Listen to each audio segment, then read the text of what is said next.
Good evening. Thanks for tuning in to Up South. I'm Padmaja Joshi. First of all, we are going across to Jammu, where the mortal remains of two of our soldiers who made the supreme sacrifice yesterday in Uri. They have been brought in to the city. They have been brought there from the LOC, and onwards from there, they will be taken to their hometowns, to their villages.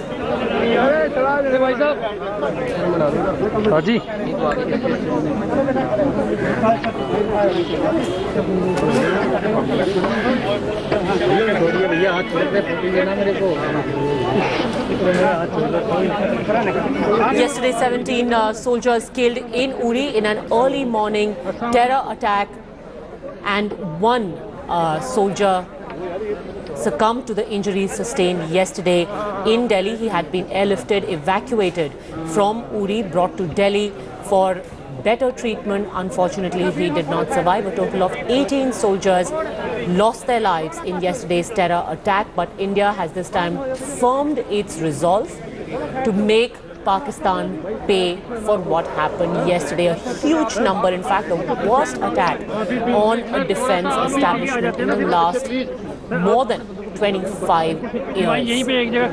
And what's worse is that this is the second attack within the year on an army establishment. At the beginning of the year, in fact, it was at the Pathankot Air Force Base, and now it happened in Uri.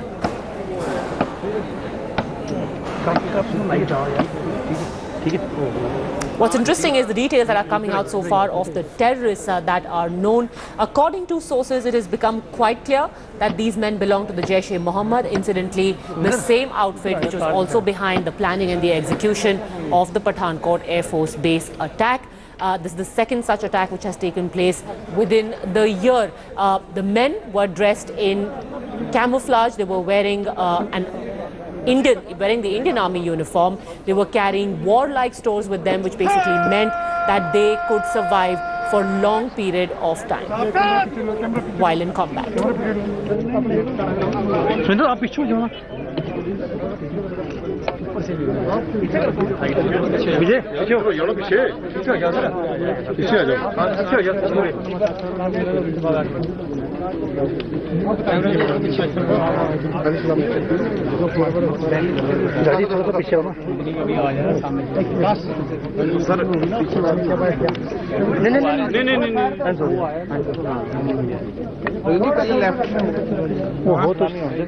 पहले वही हो गया पहले कुछ आपको बोला था क्या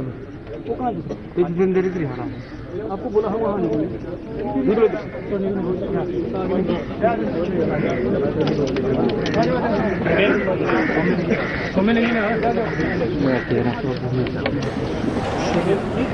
My colleague Ashrafani now joins us live from Srinagar. Ashraf, this is really a time where everyone is in deep sorrow, but this is not where it should end. Beyond this, the real tribute to these soldiers will be to ensure that those who have perpetrated this attack are brought to book.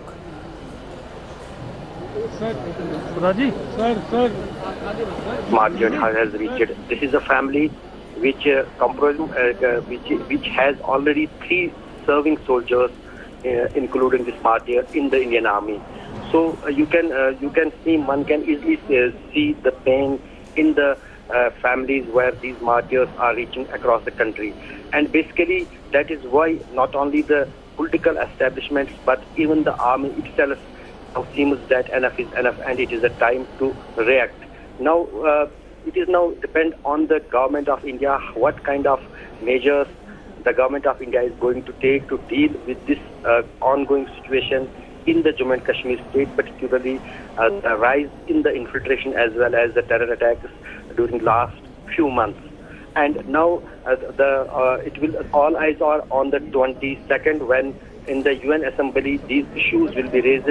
On one side, Pakistan is preparing for itself, but there will be a rebuff and quite good response from the India, particularly after this terror attack in Uri. But as far as the families are concerned, we are seeing that there are 18 families across the country who are receiving martyrs. They are being paid tributes, but also it joins the hands as well as the minds of the countrymen that and united the country, and that is the need of war. Tell us a little bit more. You said that this is a family that, Karnail Singh wasn't the only one who was in the forces. What does the family have to say about what happened yesterday? What do they want?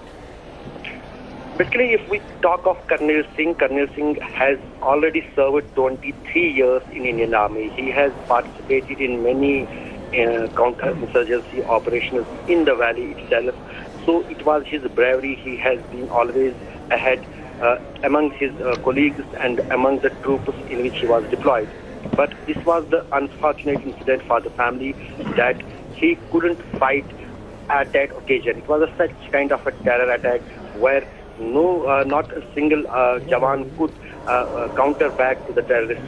There was an immediate fire in the barracks where they were staying, and which destroyed everything there. So that is one of the sorrows with the family, that the brave soldier who served in Indian Army for last 23 years could not fight at the last moment. But so far as the family is concerned, as you mentioned, it is a family which has already 3 serving soldiers, including this Martyr, 2 now more soldiers from the family. All 3 are brothers, and all the 3 were the part of the Dogra unit, which was the prime target of the militants in this suicide attack in Uri. So naturally, it will on one side it is the grief for family, but on other side it will also give a moral boost to the family and to these 2 brothers to take the initiative and to take the challenge what their brother has taken to its logic end. Oh, absolutely. What a poignant moment, not just for the unit, because literally these other 2 men, they've lost not just their brother in uniform, but their actual blood brother, Ashraf.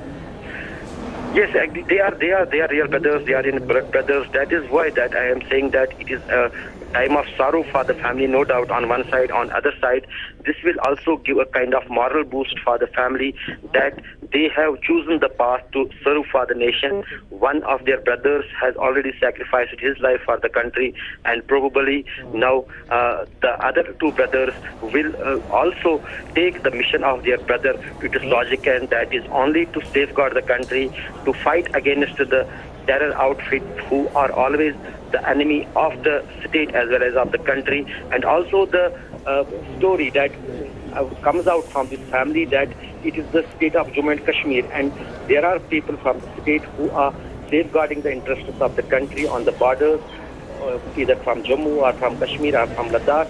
And also in this ongoing crisis, everywhere, whatever happens, whether there is a tension on the border, there is any terror attack, most of the loss for the lives is from the state of Jammu and Kashmir, and this is one of the such losses which the state has today. Absolutely, and I believe he leaves behind 3 very young children, Ashraf. Naturally, this is everyone has this. But we have seen earlier the statements and the reactions of the families.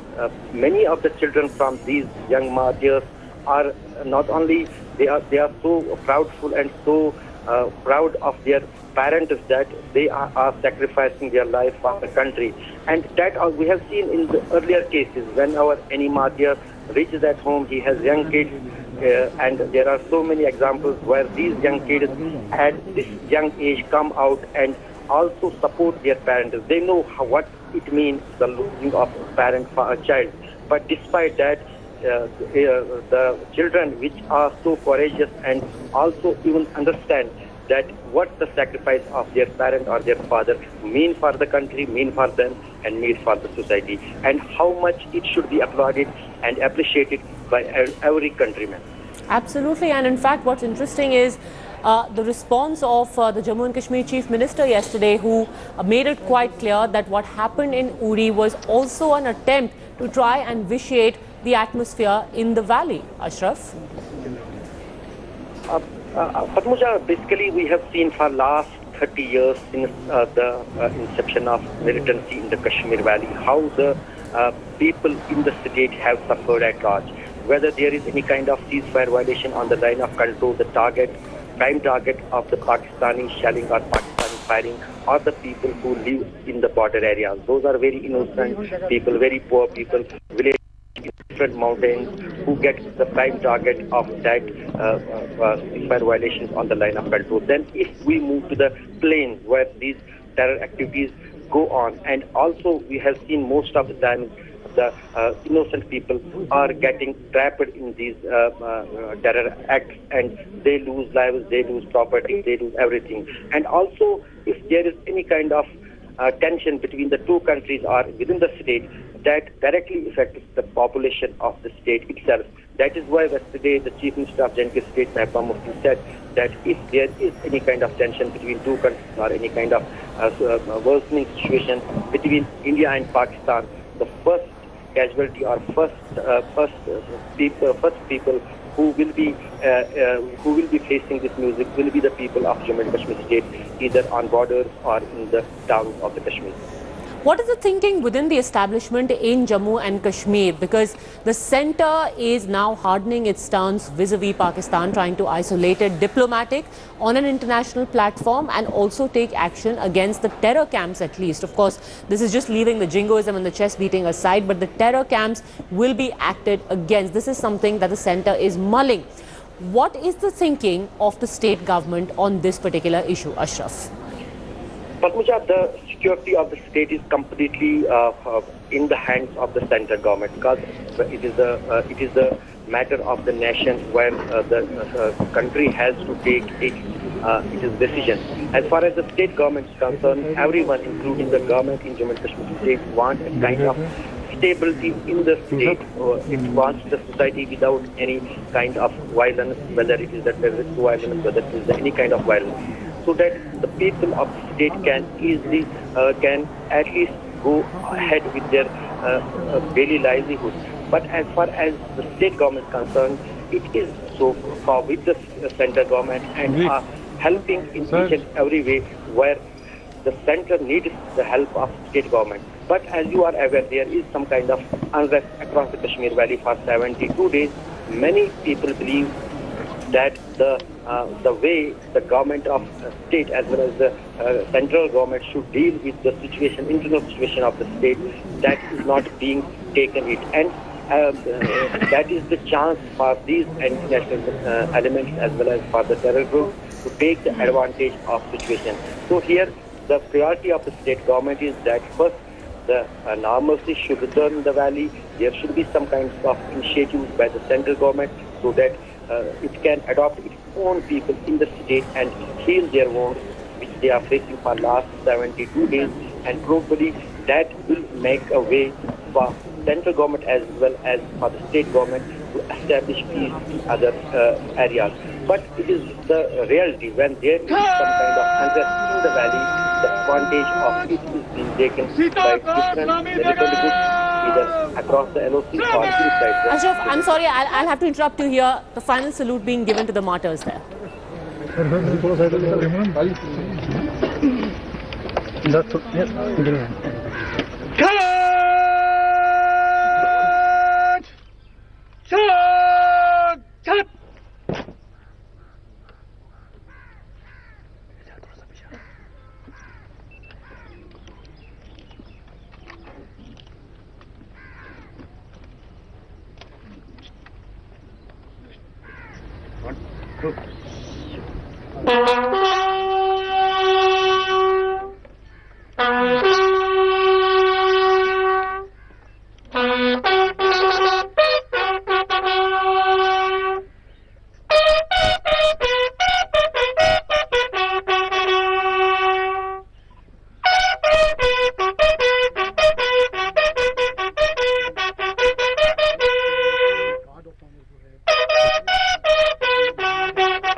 Here are the live images that we are getting of Subedar Karnail Singh's last rites, which are being performed at his village close to Jammu.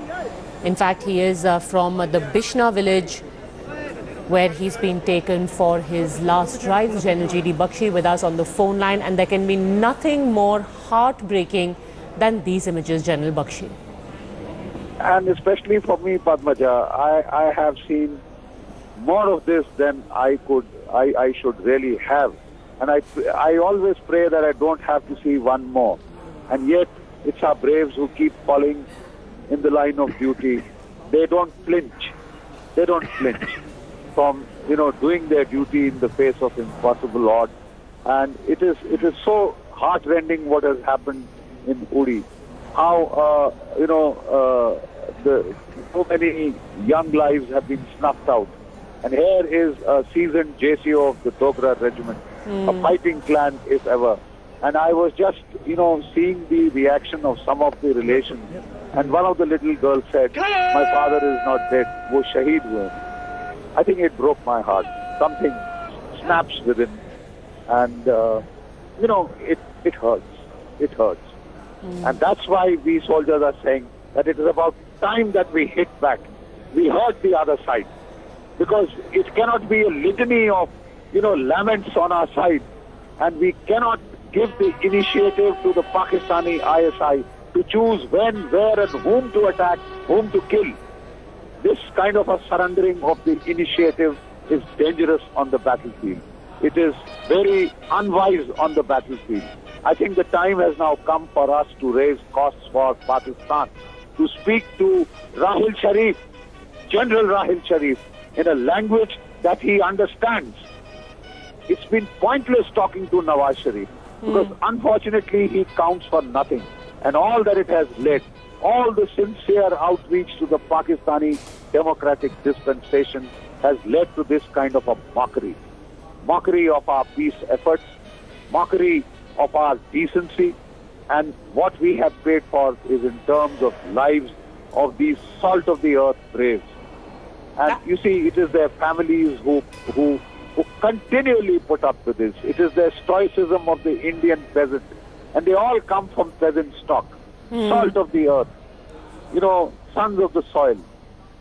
And absolutely, sir. And in fact, for a state that is afflicted by the worst kind of terrorism, also some of the finest soldiers have been given to the country by this very state. The Dogras, for example. The word Dogras comes from Dograt. Dograt meant the two rivers, where the two rivers meet. The Mahabharata mentions the Dogras as the bravest of the brave. They fought on the side of the Kauravas because they said, we have eaten the salt of the Kauravas. Even if God fights against us, we will be true to our salt. And they fought, and one of the toughest battles that Arjun got was from the Dogras. And from then on, they have been fighting.